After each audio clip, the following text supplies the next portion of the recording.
ఇప్పుడు సచివాలయం అయితే వెలగపూడి సచివాలయం అంటారు మరి ఇంకేంటి అప్పుడు ఎక్కడ అమరావతి అయింది? రెండవది, అమరావతి నగరం ఎక్కడన్నా ప్రకటించబడిందా రాష్ట్రంలో? నోట్లో కాకుండా 29 గ్రామాలైతే మున్సిపాలిటీ, విజయవాడ గుంటూరుతో కలిపి అమరావతి అన్నది అంగీకరించండి. ఇది కదా చంద్రబాబు గారు చెప్పారు. Very good. ఇప్పుడు అమరావతి నగరం ఏదన్నా ప్రకటించబడిందా ఆంధ్రప్రదేశ్లో? నేను అడుగుతున్న మాట అది. అదే అంటే నాకు డౌట్ ఏంటంటే ఇప్పుడు ఇవన్నీ కలిపి సృష్టించబడేదే నగరం కాదా? ఎప్పుడది? ముందు నగరాన్ని సృష్టించి, ఇప్పుడు హైదరాబాద్ రాజధాని అండి. హైదరాబాద్కు ఒక జ్యూరిస్డిక్షన్ ఉంది కదా, పేరుంది కదా అక్కడ హైదరాబాద్ అనేది. బెంగళూరుకి పేరుంది కదా, చెన్నైకి పేరుంది కదా, నగరం ఉంది కదా అక్కడ. ఇక్కడ ఆంధ్రప్రదేశ్ గెజిట్ రికార్డుల్లో, రెవెన్యూ రికార్డుల్లో అమరావతి ఊరేది.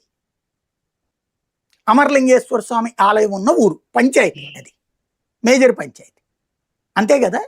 దాంట్లో మళ్ళీ 29 గ్రామాలు లేవు తెలుసా? 29 గ్రామాల్లో అమరావతి లేదు. పోనీ ఆ ముక్క అనుకోవడానికైనా సరే.